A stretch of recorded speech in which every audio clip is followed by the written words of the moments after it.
Shivraj motors owner ಎಷ್ಟು ಕೋಟಿಗಿದ್ರು ಕಾನೂನು ನೋಂದಣಿ ತಲೆ ಬಾಗ್ಲೇಬೇಕಪ್ಪ. ಸಂಪೂರ್ಣವಾಗಿ ನೆಟ್ವರ್ಕ್ ಹೋಗಿತ್ತು ಎಲ್ಲಾ ಕಡೆ ಏರ್ಟೆಲ್ ಸಮಸ್ಯೆಗಳು. ನಮಸ್ಕಾರ ಎಲ್ಲರಿಗೂ. ಮತ್ತೊಮ್ಮೆ ಯಾರೆಲ್ಲ ಈ ಲೈವ್ ನೋಡ್ತಾ ಇದ್ದೀರಾ ದಯವಿಟ್ಟು ತಾವುಗಳು ತಿಳ್ಕೊಬೇಕಾಗಿರುವಂತದ್ದು ಈ ಲೈವ್ ಏನಕ್ಕೆ ಬಂದಿದ್ದೀವಿ ಅಂದ್ರೆ ಅವಾಗ್ಲೇ ನಾನು ಒಂದು ಸಂದೇಶವನ್ನ ರವಾನೆ ಮಾಡಿದ್ದೆ, ಒಂದು ಮಾಹಿತಿನ ಕೊಟ್ಟಿದ್ದೆ. 6 ಗಂಟೆಗೆ ಲೈವ್ ಬರ್ತೀನಿ ಅಂತ ತಡವಾಯ್ತು, ಕ್ಷಮೆ ಇರಲಿ. ಈ ಲೈವ್ ಬರ್ಲಿಕ್ಕೆ ಕಾರಣ ಕೆಲವೊಂದಷ್ಟು ಜನ ಸ್ವಾಭಿಮಾನಿ ಹೋರಾಟಗಾರರು ಯಾರೆಲ್ಲ ಇದ್ದಾರೆ, ಸಂಘಟನೆಗಳನ್ನ ಕಟ್ಕೊಂಡು ಸ್ವಾಭಿಮಾನದಿಂದ ಹೋರಾಟ ಮಾಡ್ತಾ ಇದ್ದಾರೆ, ಚಾಲಕರಿಗೆ ಅನ್ಯಾಯವಾದ ಕಡೆ ಹೋಗಿ ಧ್ವನಿ ಎತ್ತಿ ನ್ಯಾಯ ಕೊಡಿಸುವಂತ ಕೆಲಸ ಮಾಡ್ತಾ ಇದ್ದಾರೆ. ಅವ್ರನ್ನ ಬಗ್ಗಿ ಬಡಿಬೇಕು, ಅವರ ವೇಗವನ್ನ ತಡಿಬೇಕು, ಚಾಲಕರಿಗೆ ನ್ಯಾಯ ಸಿಗಬಾರದು. ಇವರೇನಾದ್ರೂ ಇದೇ ರೀತಿ ಮುಂದುವರಿದ್ರೆ ನಮಗೆ ಬರ್ತಕ್ಕಂಥ ಆದಾಯ ನಿಂತೋಗುತ್ತೆ, ನಮ್ಮ ದುಡಿಮೆ ನಿಂತೋಗುತ್ತೆ, ನಮ್ಮ ಹೆಂಡತಿ ಮಕ್ಕಳಿಗೆ ಸಾಕಕ್ಕಾಗಲ್ಲ, ಜೀವನ ಮಾಡಕ್ಕಾಗಲ್ಲ. ಇಷ್ಟು ವರ್ಷದಿಂದ ಆ ಕೆಲವರು ಎಸೆಯುವಂತ ಬಿಸ್ಕೆಟ್ ನ ತಿನ್ಕೊಂಡು ಬದುಕ್ತಂತವ್ರು ಇವತ್ತು ಅವ್ರಿಗೆಲ್ಲೋ ಒಂದ್ ಕಡೆ ಅಡೆತಡೆ ಆಗ್ತಾ ಇದೆ. ಮಾರ್ಕೆಟ್ ತುಂಬಾ ಸ್ವಾಭಿಮಾನಿ ಚಾಲಕ ಹೋರಾಟಗಾರರು ಪ್ರತಿದಿನ ಒಬ್ಬೊಬ್ರು ತಲೆ ಎತ್ತುತ್ತಾ ಇದ್ದಾರೆ, ಗಟ್ಟಿ ಧ್ವನಿಯಾಗಿ ಚಾಲಕರ ಪರವಾಗಿ ಹೋರಾಟ ಮಾಡ್ತಾ ಇದ್ದಾರೆ. ಒಬ್ಬ ಆಟೋ ಚಾಲಕನಿಗೆ ಅನ್ಯಾಯ ಆದ್ರೆ ರಸ್ತೆಗೆ ಬರ್ತಾ ಇದ್ದಾರೆ, ಬರೇ ಬಂದು ರಸ್ತೆಗೆ ಅಡ್ಜಸ್ಟ್ಮೆಂಟ್ ಮಾಡ್ಕೊಂಡು ಮನೆಗೆ ಹೋಗ್ತಾ ಇಲ್ಲ, ಚಾಲಕನಲ್ಲೇ ಬಿಟ್ಟು. ಚಾಲಕನ ಸಮಸ್ಯೆಯನ್ನ ಬಗೆಹರಿಸಿ ಮನೆಗಳಿಗೆ ಹೋಗ್ತಾ ಇದ್ದಾರೆ. ನೂರಾರು ಚಾಲಕರಿಗೆ ಇವತ್ತು ಸಹಾಯ ಆಗಿದೆ. ಎಲ್ಲೆಲ್ಲಿ ಆಟೋ ಚಾಲಕರಿಗೆ ಮೋಸ ಆಯ್ತು ಅಲ್ಲಿ ನ್ಯಾಯ ಸಿಕ್ಕಿದೆ, ಸಾಕ್ಷಿಗಳ ಸಮೇತ ಸಿಕ್ಕಿದೆ, ಪ್ರತಿಯೊಂದರ ವಿಡಿಯೋ ಮಾಹಿತಿಗಳು ಲಭ್ಯ ಇದೆ. ಬೆಂಗಳೂರು ನಗರದಲ್ಲಿ ಪ್ರತಿಯೊಬ್ಬರಿಗೂ ಈ ವಿಚಾರ ಗೊತ್ತಿದೆ. ಹಾಗಾಗಿ ಎಲ್ಲೋ ಒಂದ್ ಕಡೆ ಆಟೋ ಮಾರಾಟದಲ್ಲಿ ಒಂದಷ್ಟು ಕಳ್ಳರು ಸೇರ್ಕೊಂಡು ಈ ಮಾರ್ಕೆಟ್ ಅನ್ನ ಹಾಳು ಮಾಡಿ ಚಾಲಕರ ಹತ್ರ ಹಣ ವಸೂಲಿ ಮಾಡುವಂತ ಏನೊಂದು ಭಾಗ ಇದೆ. ಆ ಒಂದು ಭಾಗದ ವಿರುದ್ಧ ಧ್ವನಿ ಎತ್ತಿ ನಾವು ಹೋರಾಟಗಳನ್ನ ಮಾಡಿದ್ವಿ. ಅದಾದ ನಂತರ ಹಲವಾರು ಬೆಳವಣಿಗೆಗಳಾದವು. ಒಮ್ಮೆ ಆಯ್ತು, ಅದನ್ನ ಸರಿಪಡಿಸಿ ಮತ್ತೆ ಆ ಅನ್ಯಾಯ ಆಗಿದ್ದಂತ ಚಾಲಕರಿಗೆ ನ್ಯಾಯ ದೊರಕಿಸ್ಕೊಡ್ತೀವಿ. ಅದಾದ ಬಳಿಕ ಮತ್ತೊಂದಷ್ಟು ಅನ್ಯಾಯಗಳು ನಡೀತಾ ಇದ್ದು, ಅದು ನಮ್ ಗಮನಕ್ಕೆ ಬಂದಾಗ ಯಾರೆಲ್ಲ ಹೋರಾಟಗಾರರು, ಸ್ವಾಭಿಮಾನಿ ಹೋರಾಟಗಾರರು, ಈ ರೋಲ್ ಕಾಲ್ ಹೋರಾಟಗಾರರು, ಈ ವಿಸಿಟಿಂಗ್ ಕಾರ್ಡ್ ಸಂಘಟನೆ ಹೋರಾಟಗಾರರು, ಇದರಲ್ಲಿ ವಿಧಗಳಿದೆ. ವ್ಯವಹಾರ ಮಾಡೋ ಹೋರಾಟಗಾರರು ಅವ್ರೆ ಸಂಘ ಕಟ್ಕೊಂಡು, ವ್ಯಾಪಾರ ಮಾಡೋ ಹೋರಾಟಗಾರ ಅವ್ರೆ ಸಂಘ ಕಟ್ಕೊಂಡು, ರೋಲ್ ಕಾಲ್ ಮಾಡೋ ಹೋರಾಟಗಾರ ಅವ್ರೆ ಸಂಘ ಕಟ್ಕೊಂಡು, ಕೆಲವರು ವಿಸಿಟಿಂಗ್ ಕಾರ್ಡ್ ಸಂಘಟನೆ ಇದೆ, ಅವ್ರಿಗೆ ಎಲ್ಲೆಲ್ಲಿ ಬೇಕು ಅಲ್ಲೆಲ್ಲಿ ಮಾಡ್ಕೋಬೇಕು, ಬೇಳೆ ಬೇಯಿಸ್ಕೊಳ್ಳಕ್ಕೆ ವಿಸಿಟಿಂಗ್ ಕಾರ್ಡ್ ಇಟ್ಕೊಂಡಿರೋರು. ಅವ್ರನ್ನ ನಾವು ಸ್ವಾಭಿಮಾನಿ ಚಾಲಕರ ಪರವಾಗಿರ್ತಕ್ಕಂಥ ಸಂಘಟನೆಯ ಹೋರಾಟಗಾರರು ಅಂತ ಹೇಳಕ್ಕೆ ಬರಲ್ಲ, ಸ್ವಾರ್ಥ ತುಂಬಿರುವಂತಹ ಹೋರಾಟಗಾರರು ಅಂತ ಹೇಳ್ಬೋದು. ಅದು ಯಾರ್ಯಾರು ಅಂತ ಹೆಸರೇಳೋ ಅವಶ್ಯಕತೆ ಇಲ್ಲ. ಇವತ್ತೆಲ್ಲೋದ್ರು ಮಾರ್ಕೆಟ್ ಅಲ್ಲಿ ಫೇಮಸ್ ಅವರು. ಚಾಲಕರಿಗೂ ಗೊತ್ತು, ಕನ್ಸಲ್ಟೆಂಟ್ ಗೊತ್ತು, ಡೀಲರ್ ಗೊತ್ತು, ಫೈನಾನ್ಷಿಯಲ್ ಗೊತ್ತು. ಅದೇ ಸ್ವಾಭಿಮಾನಿ ಚಾಲಕರು, ಚಾಲಕರ ಹೋರಾಟಗಾರರು, ಚಾಲಕರ ಪರ ಇರತಕ್ಕಂತ ಹೋರಾಟಗಾರರು ಯಾರು ಅಂತ ಫೈನಾನ್ಷಿಯಲ್ಗಳು ಗೊತ್ತು. ಇವತ್ತು ಡೀಲರ್ಗಳು ಗೊತ್ತು, ಕನ್ಸಲ್ಟೆಂಟ್ಗಳು ಗೊತ್ತು, ಚಾಲಕರಿಗೂ ಗೊತ್ತು. ಮಾರಾಟವಾಗದೇ ಇರುವಂತ ಹೋರಾಟಗಾರರು ಇವರು, ಕಾಂಪ್ರಮೈಸ್ ಮಾಡ್ಕೊಳ್ಳುವಂತ ಹೋರಾಟಗಾರರಲ್ಲ. ಚಾಲಕರ ಪರ ಧ್ವನಿ ಎತ್ತುವಂತವರು, ಚಾಲಕರ ಪರವಾಗಿ ನಿಲ್ಲುವಂತವರು, ನ್ಯಾಯದ ಪರವಾಗಿ ಹೋದವರು, ಕಾನೂನಿನ ದಾರಿಯಲ್ಲಿ ಸಾಗೋರು. ಯಾರೇ ಇರಲಿ, ಚಾಲಕ ವೃತ್ತಿಯಿಂದ ಬಂದಂತ ಹಲವಾರು ಕನ್ಸಲ್ಟೆಂಟ್ಗಳು ಚಾಲಕರ ಪರವಾಗಿ ಕೆಲಸ ಮಾಡಿರೋರು ಇದ್ದಾರೆ. ಈ ಕನ್ಸಲ್ಟೆಂಟ್ಗಳ ವಿಚಾರ ಬಂದಾಗ, ಡೀಲರ್ ಕನ್ಸಲ್ಟೆಂಟ್ ವಿಚಾರ, ಕೇಳಿ ಏನ್ ಈ ಅನ್ಯಾಯಗಳು ಪದೇ ಪದೇ ಜರುಗ್ತಾನೆ ಇದ್ದು ಕಳೆದ ಬಾರಿ ಒಂದಷ್ಟು ದೊಡ್ಡ ಮಟ್ಟದಲ್ಲೇ ಹೋಯ್ತು. ಅಂಬಾ ಬಜಾಜ್ ಶೋರೂಮ್ ಹತ್ರ ಗಲಾಟೆ ಆಗಿತ್ತು. ಆವಾಗ ಒಂದು ಸಂಘಟನೆ, ನಮ್ಮ ಸಂಘಟನೆಯ ನಮ್ಮ ಚಾಲಕರ ಸಂಘಟನೆ ಕಟ್ಟಿದಂತವ್ರು, ಲೀಡರ್ಗಳು ಎಲ್ಲ 60 ಇದೇ ತರ ಎಗೇನ್ಸ್ಟ್ ಆದ್ರೂ ನಾವು ಅವಾಗ 60-80 ಜನ ನಮ್ಮ ರುದ್ರ ರೂಪವನ್ನ ತೋರಿಸಿದ್ವಿ. ವಿಡಿಯೋ ಬಿಟ್ಟಿದಾರಲ್ಲ, ಕಾನೂನು ಹೇಗ್ ವರ್ಕ್ ಆಗುತ್ತೆ ಅನ್ನೋದನ್ನ ತೋರ್ಸಕ್ ಹೊಟ್ಟಿದ್ವಿ. ಯುವರಾಜ್ಗೆ ಎಲ್ಲಾ ಡೀಲರ್ಗಳು ಕೆಟ್ಟವರು ಅಂತ ನಾವು ಹೇಳಿಲ್ಲ, ಹೇಳೋದು ಇಲ್ಲ. ಮಾತಾಡಿದ್ದಾರೆ. ಸುಮಾರು ಒಂದು 30 ವರ್ಷ ಮೊನ್ನೆ ಒಂದು ವೇದಿಕೆನಲ್ಲೂ ಹೇಳಿದ್ದೇನೆ, 30-40 ವರ್ಷದಿಂದ ಚಾಲಕರಿಗೆ ಟ್ರಾನ್ಸ್ಫರ್ ಪರ್ಮಿಟ್ಸ್ ಇರ್ಬೋದು, ಪರ್ಮಿಟ್ಸ್ ಇರ್ಬೋದು, ಕಾನೂನು 20,000 30,000 ಇಲ್ಲದೆ ಇರೋರಿಗೆ ದುಡ್ಡು ಕೊಟ್ಟಿರೋದು ಇರ್ಬೋದು. ಯುವರಾಜ್ ಅದ್ರ ಜೊತೆಗೆ ತಗೊಂಡ್ ಬರ್ತೀನಿ ಅಂತ ಹೇಳಿ ಅವ್ರಿಗೆ ನಾವು ಸಾಲ ಸೌಲಭ್ಯ ಕೊಡಿಸೋದ್ರಲ್ಲಿ ಇರ್ಬೋದು. ಆ ಚಾಲೆಂಜ್ ಕಷ್ಟಪಟ್ಟವನು ದುಡಿಯೋಂಥದ್ದು ಅವ್ರ ಹಿಂದೆ ಒಂದ್ 4 ಜನ ಇದ್ರೆ ಅವ್ರಿಗೊಂದಷ್ಟು ಆದಾಯನ ಉತ್ತರ ಕೊಡಕ್ಕೆ ರೆಡಿ ಕೊಡುವಂತದ್ದು. ನಾವು ಅದು ಎಲ್ಲಾ ವೃತ್ತಿಧರ್ಮದಲ್ಲಿದೆ, ಕಾನೂನಲ್ಲಿ ಇಲ್ಲ. ಕನ್ಸಲ್ಟೆಂಟ್ ಅಂದ್ರೆ ಏನಂತ ಚಾಲೆಂಜ್ ಮಾಡಿರೋದು ಸರ್? ಅವ್ರ ಬಗ್ಗೆ ನಾವು ಮಾತಾಡ್ಲಿಲ್ಲ. ವಿಡಿಯೋದಲ್ಲಿ ಆದ್ರೆ ಪ್ರತಿನಿತ್ಯ ಈ ಕಳ್ಳರು ಚಾಲಕರ ಹತ್ರ ದುಡ್ಡು ಇಸ್ಕೊಳ್ಳೋದು, ಚಾಲಕರಿಗೆ ಗಾಡಿ ದುಡ್ಡು ಕೊಟ್ಟಿರ್ತಾನೆ, ಶೋರೂಮ್ ಇಂದ ಚಾರ್ಜ್ ತರ್ತಾರೆ, ದುಡ್ಡನ್ನ ರೊಟೇಷನ್ ಮಾಡ್ಕೊಳ್ತಾರೆ, ಒಂದು ಡೀಲರ್ ಇದೆಯಾ, ಫುಲ್ ಕ್ಯಾಶ್ ಕೊಟ್ಟು ಹೋಗಿರ್ತಾನೆ, ಅವ್ನ್ ಗಾಡಿನೂ ಒಂದೊಂದು ತಿಂಗಳು ರಿಜಿಸ್ಟರ್ ಮಾಡಲ್ಲ, ಅದನ್ನ ರೊಟೇಷನ್ ಮಾಡ್ಕೊಳ್ತಾರೆ, ಪರ್ಮಿಟ್ ಕೊಡಲ್ಲ. 3 ಡೀಲರ್ ನಲ್ಲಿ ಇದೆಲ್ಲ ಧ್ವನಿ ಎತ್ತಿದ್ಯಾರು ಗೊತ್ತಾ? ಇದೇ ಸ್ವಾಭಿಮಾನಿ ಚಾಲಕರ ಸಂಘಟನೆಗಳ ಒಕ್ಕೂಟ, ಇದೇ ಚೇತನ್, ದುರ್ಗೇಗೌಡರು, Basavaiah, Manjunath, auto rickshaw dealer driver ಹಲವಾರು ಜನ ಇದ್ದಾರೆ. ಸೆಕ್ರೆಟರಿ ಆಗಿದ್ದೀವಿ. ವೈಸ್ ಪ್ರೆಸಿಡೆಂಟ್ ಇತ್ತೀಚೆಗೆ ಇನ್ನೊಂದಷ್ಟು ಜನ ಕೈ ಜೋಡಿಸಿದ್ದಾರೆ. ಸುಮಾರು 50 ವರ್ಷದಿಂದ ಬೆಂಗಳೂರಲ್ಲಿ ನಮ್ಮ ಸೈಯದ್ ಇರ್ಬೋದು, ಅಂಬೇಡ್ಕರ್ ಜೈ ಭೀಮ್ ಸಂಘಟನೆಯಿಂದ ಬರ್ತಾರೆ. ಯಾರೋ ಫೋನ್ ಮಾಡಿದ್ರು, ಅಂಬೇಡ್ಕರ್ ಜೈ ಭೀಮ್, ಅಂಬೇಡ್ಕರ್ ಸೈಯದ್ ಅವ್ರು ಏನೋ ಒಂದಷ್ಟು ಆವೇಶದಲ್ಲಿ ಮಾತಾಡಿದ್ದಾರೆ ಕನ್ಸಲ್ಟೆಂಟ್ ಗಳ ಬಗ್ಗೆ ಅಂತ. ಕನ್ಸಲ್ಟೆಂಟ್ ಗಳ ಬಗ್ಗೆ, ಎಲ್ಲಾ ಕನ್ಸಲ್ಟೆಂಟ್ ಗಳ ಬಗ್ಗೆ ಮಾತಾಡಿಲ್ಲ. ಅವ್ರಿಗೂ ಸಹ ಹೇಳಿದೆ, ಆವೇಶ ಬಂತು. ಆವೇಶ ಬರ್ಲಿಕ್ಕೆ ಕಾರಣನೂ ಗೊತ್ತು ನಿಮ್ಗೆಲ್ಲ. ಫಸ್ಟ್ ಅವರು ಕ್ಲಿಯರ್ ಆಗಿ ಹೇಳಿದ್ದಾರೆ, ಈ ಸಂಘಟನೆಗಳು ಯಾರೆಲ್ಲ ಈ ಮಿತ್ರ ದ್ರೋಹಿಗಳಾಗಿದ್ದಾರೆ, ಚಾಲಕರ ವಿರುದ್ಧ ಯಾರು ಹೋಗ್ತಾ ಇದ್ದಾರೆ, ಕಾನೂನಿನ ವಿರುದ್ಧ ಯಾರು ಹೋಗ್ತಾ ಇದ್ದಾರೆ ಅಂತ. ಹಾಗಾಗಿ ಎಮೋಷನಲಿ ಮಾತಾಡಿದ್ದಾರೆ. ನಾನು ಅವ್ರಿಗೆ ಹೇಳಿದ್ದೇನೆ, ಎಲ್ಲಾ ಕನ್ಸಲ್ಟೆಂಟ್ಗಳು ಆ ವಿಚಾರಕ್ಕೆ ಬೇಜಾರು ಮಾಡ್ಕೊಳ್ಳೋಂತ ಅವಶ್ಯಕತೆ ಇಲ್ಲ. ಯಾಕಂದ್ರೆ ಇದು ಮಾನವೀಯತೆ ದೃಷ್ಟಿಯಿಂದ ಮಾತನಾಡ್ತಾ ಇರೋದು ನಾನು. ನಮಸ್ಕಾರ, ನನ್ನ ಹೆಸರು ಮುಷ್ತಾಕ್ ಅಂತ ಹೇಳಿ. ನಾನು ಈಗ ಯಾರೆಲ್ಲ ಸತತವಾಗಿ ಮೊನ್ನೆ 30-35 ಒಂದು ಸಭೆ ಮಾಡಿದ್ದಾರೆ ಯುವರಾಜ್ ಮೋಟಾರ್ಸ್ ಅಲ್ಲಿ, ಮುಖ್ಯ ನಾನು ಆಟೋ ಸಂಘಟನೆ ವಿಚಾರಕ್ಕೆ ಬರ್ತೀನಿ ನೇರವಾಗಿ. ಏನಿದೆ ಸಡನ್ ಆಗಿ ಇದು ಈಗ ಒಂದು ಬಿಗಿನಿಂಗ್ ಹೇಳಿದೆ, ಈ ಸ್ಟೋರಿಯ ಏರ್ಪಾಡು ಮಾಡಿದ್ರು. ಪ್ರಾರಂಭ ಹೆಂಗಾಯ್ತು, ವಿಡಿಯೋ ಬಂದಿದೆ. ಚಾಲಕರಿಗೆ ನ್ಯಾಯ, ಯಾರೆಲ್ಲ ಚಾಲಕರಿಗೆ ಅನ್ಯಾಯ ಆಯ್ತು, ನ್ಯಾಯ ಕೊಡಿಸಿದ್ದಾರೆ. ಯುವರಾಜ್ ಕಂಪನಿ ಬಗ್ಗೆ ಅನ್ಯಾಯ ಕೇವಲ ಆದವ್ರ ಮಾತಾಡಿದ್ದಾರೆ. ಮನೆಗೆ ಏನೇನೋ ಹಣ ಹೋಯ್ತು, ಗಾಡಿ ಹೋಯ್ತು, ಚಾಲೆಂಜ್ಗಳು ಪರ್ಮಿಟ್ಗಳು ಬಂದು, ಅದಕ್ಕೆ ಆ ರೀತಿ ಯಾರೂ ಬಿಟ್ಟಿಲ್ಲ ನಾವು. ಓನರ್ಗೆ ಬಹಳ ಬೇಜಾರಾಗಿದೆ. ಇಷ್ಟು ವರ್ಷ ಎಲ್ಲಾರ್ನೂ ತಂದೆ, ಬೈತಾ ಇವ್ರ ಬಂದ್ವಿ. ತಂದೆ ಮೂರು ಇದು ಇವ್ರು ಮಾಡಿದ್ರು. ಮಾರುಕಟ್ಟೆನಲ್ಲಿ ಒಳ್ಳೆ ಮಾಡಿದ್ರೇನೋ ಈ ತರ ಆಗಿದೆ, ನಮ್ಗೆ ಅವಮಾನ ಆಗಿದೆ. ಕೊನೆಗೆ ಇದು ಯಾವ್ದು ಬೇಡ, ವ್ಯವಸ್ಥೆನೆ ಕಾನೂನು ಪ್ರಕಾರ ನೀವು ಮಾರಾಟ ಮಾಡಿ ಅಂತ. ಏನಿದ್ರೇನು ಯಾರಿದ್ರೇನು ಅವೊಂದಷ್ಟು ಜನ ಬಂದ್ರು, ಯುವರಾಜ್ ಅವ್ರ ಕಂಪನಿ ಬಗ್ಗೆ ಏನ್ ನಮಗೂ ಮಾಡಿದೆ ಗೌರವ ಇದೆ. ಅದರಲ್ಲಿ ಅವ್ರು ನಾವು ಎಲ್ಲಾರ ಜೊತೆ ಮನವಿ ಸೇರಿ ಮಾಡ್ಕೊಂಡು ಕೆಲ್ಸ ಅವ್ರ ಮಾಡಕ್ಕೆ ಮನವಿಗೂ ನಾವು ಸಹ ಸಿದ್ಧತಾಗಿದ್ವಿ, ಒಪ್ಕೊಂಡ್ವಿ. ತಯಾರಾಗಿದ್ವಿ. ಒಂದ್ ಸಭೆ ಮಾಡಿ, ಕಾನೂನನ್ನ ಮಾಡಿ, ಇಲ್ಲ, ಏನು ಒಂದಷ್ಟು direction ನಿಯಮಾವಳಿಗಳನ್ನ ಯುವರಾಜ್ ರಚನೆ ಮಾಡ್ಕೊಳ್ಳಿ. ಯುವರಾಜ್ ಕಂಪನಿ ಗಾಡಿ ಇಂತಿಷ್ಟಕ್ಕೆ ಮಾರಬೇಕು, ಇದ್ರ ಮೇಲೆ ಮಾರಬಾರ್ದು ದರ, ಹೆಚ್ಚುವರಿ ಹಣ ವಸೂಲಿ ಮಾಡಬಾರ್ದು. ನಿಮ್ದೇನಿದೆ ಖರ್ಚು ವೆಚ್ಚ? ನೀವು ಒಂದು ಆಫೀಸ್ ಇಟ್ಕೊಂಡಿದ್ದೀರಿ, ಬ್ರೋಕರ್ ಆಫೀಸ್ಗಳು ಇಟ್ಕೊಂಡಿರಿ, ಕನ್ಸಲ್ಟೆಂಟ್ ಆಫೀಸ್ ಇದೆ ನಿಮ್ದು, ಡೀಲರ್ ಆಫೀಸ್ಗಳು, ಅದಕ್ಕೆ ಇಟ್ಕೊಳ್ಳಿ. ಯಾವುದೇ ರೀತಿ ಚಾಲಕರಿಗೆ ಅನ್ಯಾಯ ಆಗಬಾರ್ದು, ಕಳ್ಳರಿಗೆ ಗಾಡಿಗಳು ಮಾರ್ಕೆಟ್ ಅಲ್ಲಿ ಸಿಗಬಾರ್ದು, ಹೆಚ್ಚೆಚ್ಚು ದಿನ ರಿಜಿಸ್ಟ್ರೇಷನ್ ಮಾಡ್ದಲೆ ಗಾಡಿ ರಸ್ತೆಗಿಳಿಸಬಾರ್ದು, ರಿಜಿಸ್ಟ್ರೇಷನ್ ಮಾಡಿ ಇಮಿಡಿಯೇಟ್ ದುಡಿಯೋದಿಕ್ಕೆ ಅವಕಾಶ ಮಾಡಿಕೊಡ್ಬೇಕು. ಈ ರೀತಿ ಎಲ್ಲದಕ್ಕೂ ಒಂದು ಕೊನೆ ಅಂತ್ಯವನ್ನ ಹಾಡಬೇಕು. ಅವರು ಸಮಸ್ಯೆಗಳು ಹೇಳಿದ್ರು, ಶೋರೂಮ್ಗಳು ಕೊಟ್ಬಿಡ್ತಾರೆ ಗಾಡಿಗಳನ್ನ, ಕಳ್ಳರಿಗೆ ಕಾಕರಿಗೆ, ಹೊಸದಾಗಿ ಬಂದವ್ರಿಗೆಲ್ಲ ಫೋಲ್ಡರ್ ಮಾಡಿಕೊಟ್ಬಿಡ್ತಾರೆ, ನಾವೇನ್ ಮಾಡೋಣ ಅಂದ್ರು. ಸರಿ, ಒಂದ್ ಕೆಲಸ ಮಾಡಿ, 3 ಶೋರೂಮ್ನವ್ರಿಗೂ ಕರೀರಿ, ನೀವೇನ್ ಡೀಲರ್ಸ್ ಕನ್ಸಲ್ಟೆಂಟ್ ಡೀಲರ್ ಅಸೋಸಿಯೇಷನ್ ಇದೆ, ನೀವು ಬನ್ನಿ, ಸಂಘಟನೆಗಳ ಒಕ್ಕೂಟ ಏನಿದೆ ನಮ್ದು, ಸ್ವಾಭಿಮಾನಿ ಸಂಘಟನೆಗಳ ಒಕ್ಕೂಟ, ನಾವು ಬರ್ತೀವಿ ನಿಮ್ ಕಡೆ ಇರೋರು.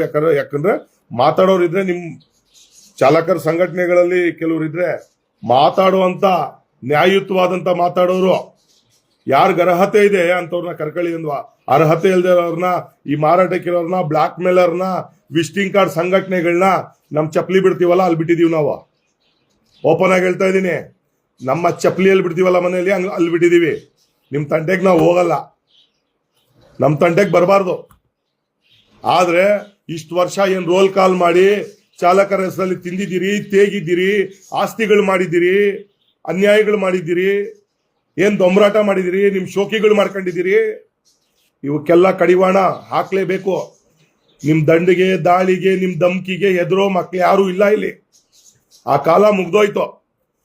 ಸುಳ್ಳು ಕೇಸ್ಗಳನ್ನ ಹಾಕ್ಸೋದು, ಧ್ವನಿ ಎತ್ತೋರ್ ವಿರುದ್ಧ ಹೇಳ್ತೀನಿ. ಇದ್ರ ಬಗ್ಗೆ 3-4 ಕಡೆ NCR ಗಳು ಮಾಡಿಸೋದು, ಏನು ನಡೆಯಲ್ಲ. IPS ಅಧಿಕಾರಿಗಳಿಂದ ಹಿಡಿದು ಪೊಲೀಸ್ ಸಿಬ್ಬಂದಿ ಕೊನೆ ಕಾನ್ಸ್ಟೇಬಲ್ ವರೆಗೂ ಏನೇನ್ ಜವಾಬ್ದಾರಿಗಳಿದೆ ಅವ್ರದ್ದು ಅನ್ನೋದನ್ನ ತಿಳ್ಕೊಂಡಿದೀವಿ ನಾವು. ಯಾರ್ಯಾರ ಹತ್ರ ಹೋಗಿ ಯಾವ್ಯಾವ ವಿಚಾರನ ಮುಟ್ಟಿಸ್ತೀವಿ. ಹೋರಾಟಗಾರರನ್ನ ಹತ್ತಿಕ್ಕುವಂತ ಕೆಲಸ, ಸ್ವಾಭಿಮಾನಿಗಳನ್ನ ತಡೆಯುವಂತ ಕೆಲಸಕ್ಕೆ ಹೋಗಬಾರ್ದು. ಇವತ್ತು ನಾವು ಈ ಒಂದು ಸಭೆನ ಮಾಡಿ ಈ ಸಭೆಯಲ್ಲಿ 3 ಜನ ಶೋರೂಮ್ಗಳನ್ನ ಕರೆದು ಬಗೆಹರಿಸಬೇಕು ಸಮಸ್ಯೆನ. ಅನ್ಯಾಯ ಆಗಬಾರ್ದು. ಅವರು ಒಂದು 400 ಜನ ಇದ್ದೀವಿ ಅಂದ್ರು, ನಮ್ದು ಬಟ್ಟೆ ನಮ್ಮ ಕುಟುಂಬಗಳಿದೆ, ಇದನ್ನ ಅಳವಡಿಸ್ಕೊಂಡು ಆಯ್ತು. ನ್ಯಾಯಯುತವಾದಂತ ರೀತಿಯಲ್ಲಿ ಬನ್ನಿ ಮಾಡೋಣ. ಆದ್ರೆ ನ್ಯಾಯಯುತವಾಗಿರ್ಬೇಕು. ಕಾನೂನು ಉಲ್ಲಂಘನೆಗಳು ಜರುಗಬಾರ್ದಿಲ್ಲಿ. ಒಂದಷ್ಟು ಕೆಲಸ ಕಾರ್ಯಗಳನ್ನ ಮಾಡ್ಕೋಬೇಕಾಗತ್ತೆ. ಒಂದು ಒಳ ಒಪ್ಪಂದಗಳನ್ನ ಮಾಡಿ. ಯಾವ ರೀತಿ? ಚಾಲಕರಿಗೆ ಮೋಸ ಆಗಬಾರ್ದು, ಕಳ್ಳಕಾಕರು ಇಲ್ಲಿ ಇರಬಾರ್ದು, ಅವ್ರಿಗೆ ಯಾರು ಬೆಂಬಲ ಕೊಡಬಾರ್ದು. ನ್ಯಾಯಯುತವಾದಂತ ಬೆಲೆನಲ್ಲಿ ಗಾಡಿಗಳು ಮಾರಾಟ ಆಗಬೇಕು. ನೇರವಾಗಿ ಪರ್ಮಿಟ್ಗಳು ಆದಷ್ಟು ಬೇಗ ಚಾಲಕರಿಗೆ ಸಿಗಬೇಕು. ಬಡ್ಡಿ ದರಗಳು ಹೆಚ್ಚುವರಿ ವಸೂಲಿ ಆಗಬಾರ್ದು, ಸಮಸ್ಯೆಗಳಾಗಬಾರ್ದು. ಒಬ್ಬ ಚಾಲಕನಿಂದ ಹಲವಾರು ಜನ ಇವತ್ತು ಬಿಸ್ನೆಸ್ ಮಾಡ್ತಿದ್ದೀರಿ, ಬದುಕ್ತಾ ಇದ್ದೀರಿ, ಅವ್ರಿಗೆ ನ್ಯಾಯ ಕೊಡಿಸ್ಬೇಕು ಅಂತ.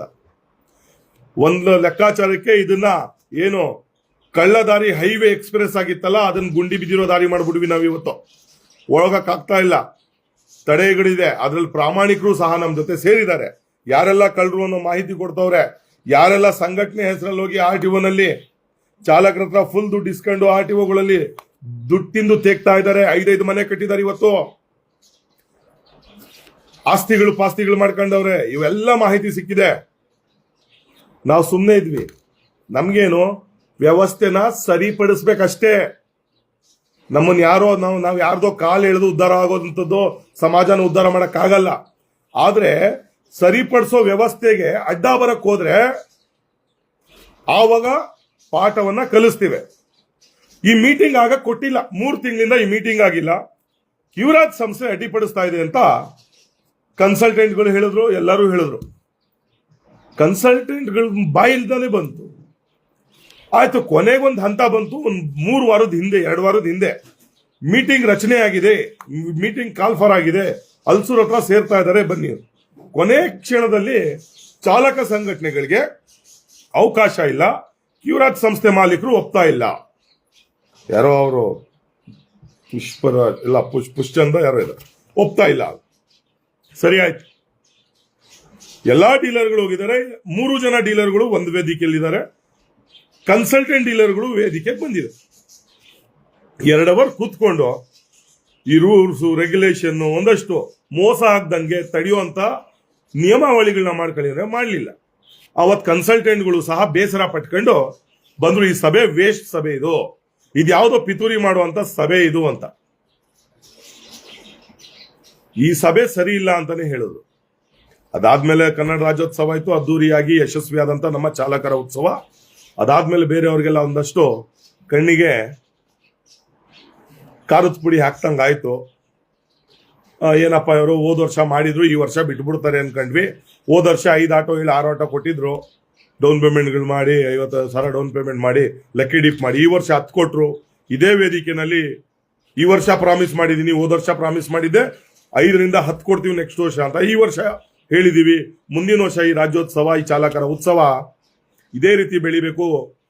ಇಲ್ಲಿ ಉತ್ಸವ ಮಾಡಿ ದುಡ್ಡನ್ನ ಜೇಬ್ಗೆ ಹಾಕೊಂಡು ಮನೆಗೆ ಹೋಗಿ ಜೀವನ ಮಾಡುವಂತದ್ದು, ಅಲ್ಲೆಲ್ಲೋ ಸೈಟ್ ಖರೀದಿ ಮಾಡೋದಲ್ಲ.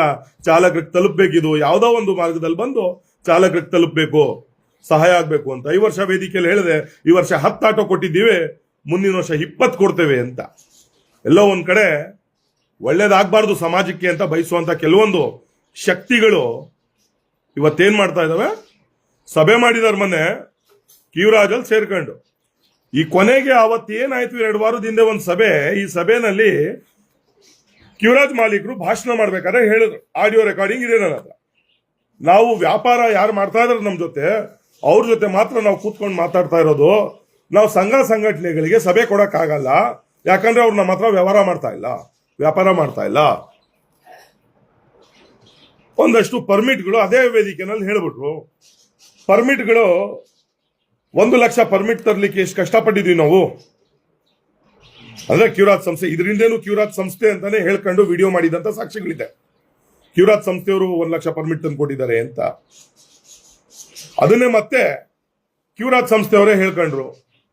ಅವತ್ತವರು ಹೇಳಿದ್ರು ಅದ್ಯಾಕೋ ಬೇಸರ ಆಯ್ತು, ದುಡ್ಡು ಕೊಟ್ಟಿದೀವಿ, ಹಣ ಖರ್ಚು ಮಾಡಿದೀವಿ, ಇದರಿಂದನೂ ಒಂದಷ್ಟು ಫೋನ್ ಕರೆಗಳು ಬಂದು ನಮ್ಗೆ ಕೋಟ್ಯಾಂತರ ರೂಪಾಯಿ ಹಗರಣ ಆಗಿದೆ. ಅದು ಸಾಕ್ಷಿ ಇಲ್ಲದೆ ಮಾತಾಡಬಾರ್ದು. ನಾವು ಸುಮ್ಮನೆ ಇದ್ವಿ. ಒಂದು ಮೀಟಿಂಗ್ ಕೊಡದೇ ಇರೋ ಕೋಪ, ವ್ಯವಸ್ಥೆ ಸರಿಪಡಿಸ್ತೀವಿ, ಕಳ್ಳರು ನೋಡಿಸ್ತೀವಿ ಅಂದ್ರೆ ಎಲ್ಲೋ ಒಂದ್ ಕಡೆ ಕ್ಯೂರಾಜ್ ಸಂಸ್ಥೆ ಮಾಲೀಕರು ಅವಕಾಶ ಕೊಡ್ತಾ ಇಲ್ವೇನೋ, ಆ ಒಂದು ಕೋಪ ಇತ್ತು.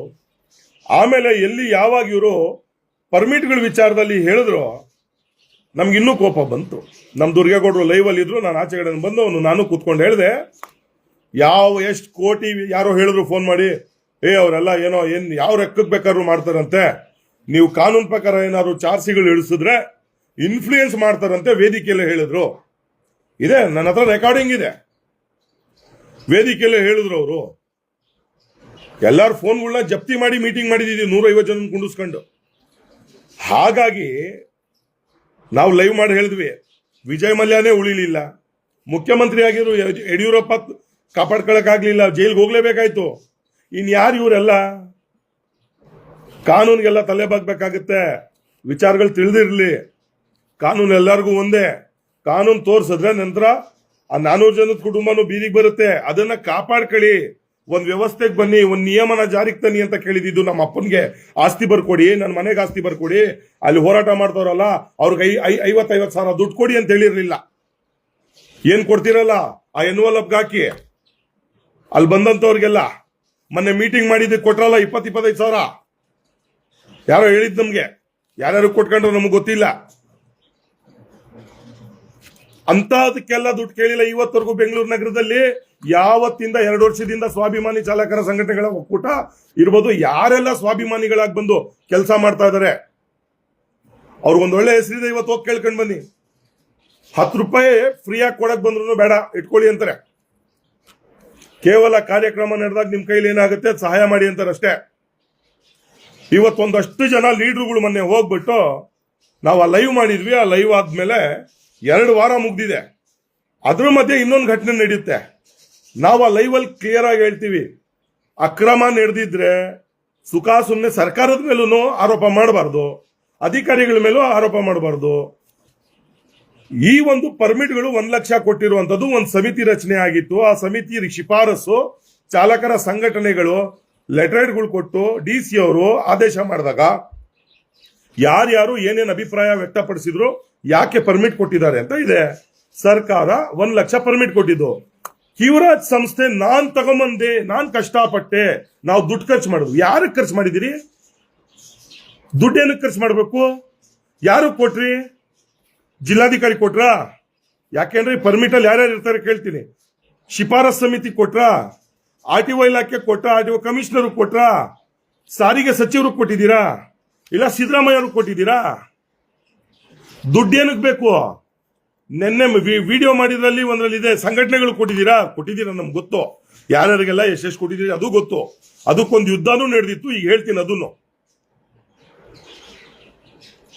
ಯಾಕೆ ಈ ತರ ಅಕ್ರಮಗಳನ್ನ, ನಿಮ್ಮ ಅಕ್ರಮಗಳನ್ನ ನೀವೇ ಬಯಲ್ಗೆಳ್ಕತ್ತೀರಿ? ಯಾರೋ ಒಳ್ಳೆ ಕೆಲಸ ಮಾಡ್ತವ್ರೆ. ಈ ಹಲವಾರು ಚಾಲಕರಿಗೆ ಅನ್ಯಾಯ ಆದಾಗ ಈ ನೆನ್ನೆ ಹೋಗಿದ್ವಲ್ಲ ಸಂಘಟನೆಗಳು 4-5 ಅಲ್ಲಿ ನಿಂತ್ಕೊಂಡು ನಾವು ಕ್ಯೂರಾಜ್ ಪರ ಇದ್ದೀವಿ ಅಂತ. ಕ್ಯೂರಾಜ್ ಪರ ಇರಿ, ನಾವು ಇರ್ತೀವಿ ಬೇಕಾದ್ರೆ ಕ್ಯೂರಾಜ್ ಪರ. ಕ್ಯೂರಾಜ್ ನ್ಯಾಯಯುತವಾಗಿದ್ರೆ ಇರ್ತೀವಿ. ಕ್ಯೂರಾಜು ನ್ಯಾಯಯುತವಾದಂತ ದಾರಿಲಿದ್ರೆ ಇರ್ತೀವಿ. ನಮ್ಗೇನ್ ಕ್ಯೂರಾಜ್ ಸಂಸ್ಥೆನವರು ಅವ್ರ ಓನರು ದುಶ್ಮನ್ ಅಲ್ಲ. ನಾವ್ ಯಾವತ್ತೂ ಬ್ಲಾಕ್ ಮೇಲ್ ಮಾಡಿಲ್ಲ, ದುಡ್ಡು ಕೇಳಿಲ್ಲ ಅವ್ರ ಹತ್ರ, ಯಾವುದು ವ್ಯವಹಾರ ಇಟ್ಕೊಂಡಿಲ್ಲ. ನಾವು ಕೇಳಿದ್ದು ನೀವು ಬನ್ನಿ ಜೊತೆಯಲ್ಲಿ ಸೇರಿ ವ್ಯವಸ್ಥೆ ಸರಿಪಡಿಸೋಣ ಅಂತ. ಅಲ್ಲಿ ಹೋಗ್ತಾರೆ ಕನ್ಸಲ್ಟೆಂಟ್ಗೆ, ಇಲ್ಲ ನಾವು ರೆಡಿ ಇದೀವಿ ಅಂದ್ರೆ, ಆಮೇಲೆ ಇಲ್ಲ ಅಂತಾರೆ. 3 ತಿಂಗಳಿಂದ ಮೀಟಿಂಗ್ ಕೊಟ್ಟಿಲ್ಲ ಒಂದು. ಯಾಕೆ ಮೊನ್ನೆ ಸಂಘಟನೆಗಳಿಗೆ ಮೀಟಿಂಗ್ ಕೊಡಲ್ಲ ಅಂದವ್ರು ಮೊನ್ನೆ ಯಾಕೆ ಕೊಟ್ರು? ಒಂದಷ್ಟು ಬೇಕಾಗಂತವ್ರನ್ನ ಕರ್ಸ್ಕೊಂಡ್ರು. ಧ್ವನಿ ಎತ್ತಬೇಕು. ಏನ್ ಧ್ವನಿ ಎತ್ತೀರಿ ನೀವು? ಚಾಲೆಂಜ್ ಅಕ್ಸೆಪ್ಟೆಡ್ ಅಂತ ಒಬ್ಬ ಲೀಡರ್ ಹೇಳ್ತಾನೆ. ಪಾನ್ಬಿಡ, ಕಡ್ಡಿಪುಡಿ, ಅಪ್ಪ ಮಗ, ಬೆಂಕಿಪಟ್ಟಣ ಏನು ನಡೆಯಲ್ಲ. ನಿಮ್ದೆಲ್ಲ ಕೋಡ್ ವರ್ಡ್ಗಳಿದು. ಪಾನ್ ಬಿಡ ಕಡ್ಡಿಪುಡಿ ಅಪ್ಪ ಮಗ ಏನೋ ಬೆಂಕಿಪಟ್ಟಣ ಏನು ನಡೆಯಲ್ಲ. ಸ್ವಾಭಿಮಾನಿಗಳು ಹೋರಾಟಕ್ಕೆ ನಿಂತ್ಕೊಂಡ್ರೆ ಸ್ವಾಭಿಮಾನ ಬಿಟ್ಟು ನಿಂತ್ಕೊಳ್ಳೋದು. ನಿಮ್ ತರ ಜೇಬಲ್ ವೇಟೇಜ್ ನೋಡ್ಬಿಟ್ಟು ನಿಂತ್ಕೊಳ್ಳಲ್ಲ. 25,000 ಕೊಟ್ರೆ ಒಂದ್ ಮಾತು, 50,000 ಕೊಟ್ರೆ ಒಂದ್ ಮಾತು, 1,00,000 ಕೊಟ್ರೆ ಒಂದ್ ಮಾತು. ಒಂದ್ಸತಿ ವ್ಯಾಪಾರಕ್ಕೆ ಬಂದು ನಿಂತವನು ವ್ಯಾಪಾರಿನೇ ಅವನು. ರೋಡಲ್ಲಿ ನಿಂತು ಸೆರಗಾಸುವಂತ ಏನೋ ತನ್ನ ಜೀವನ ಕಟ್ಕೊಳ್ಳಕ್ಕೆ ಆ ಒಂದು ಕೆಟ್ಟ ಕೆಲಸಕ್ಕೆ ಇಳಿದಂತ ಮಹಿಳೆಗೂ ಒಂದು ಸ್ವಾಭಿಮಾನ ಇರುತ್ತೆ. ಆ ಕೆಲಸದಲ್ಲಿ ನಿಸ್ವಾರ್ಥ ಇರುತ್ತೆ. ಸ್ವಾರ್ಥ ಇರಲ್ಲ, ನಿಸ್ವಾರ್ಥ ಇರುತ್ತೆ. ನೀವು ಅದಕ್ಕಿಂತ ಕಡೆ ಆಗೋಗಿದ್ದೀರಿ ಕೆಲವರು. ಅದಕ್ಕಿಂತ ಸೆರಗಾಸೋ ಆ ಮಹಿಳೆಗೆ ಕಷ್ಟ ಇರುತ್ತೆ. ಏನೋ ಒಂದು ಈ ವ್ಯವಸ್ಥೆನಲ್ಲಿ ಯಾವುದೋ ಒಂದು ಸಂಕಷ್ಟಕ್ಕೆ ತಗೊಂಡೋಗಿ ಆ ಒಂದು ವ್ಯವಸ್ಥೆನಲ್ಲಿ ಅವರು ಸೇರ್ಕೊಂಡ್ಬಿಟ್ಟಿರ್ತಾರಷ್ಟೇ. ಆದ್ರೆ ಅವರಲ್ಲೂ ಒಂದು ನಿಯತ್ತಿರುತ್ತೆ. ಚಾಲಕರ ಸಂಘಟನೆಗಳು ಕಟ್ಕೊಂಡು ನಿಮ್ಗೆ ಅದೂ ಇಲ್ಲ. ನೀವು ಅದೂ ಇಲ್ಲ. ಈ ಸಮಾಜದಲ್ಲಿ ಅತ್ಯಂತ ಕ್ರೂರ, ನಿಷ್ಠೆ ಇಲ್ಲದೆ ಇರ್ತಕ್ಕಂಥ ಏನು ಹೆಸರು ಹಾಳು ಮಾಡ್ಕೊಂಡು ಬದುಕುವಂತ ವ್ಯವಸ್ಥೆ ಅಡಿಯಲ್ಲಿ ನೀವು ಬರುವಂತವ್ರು.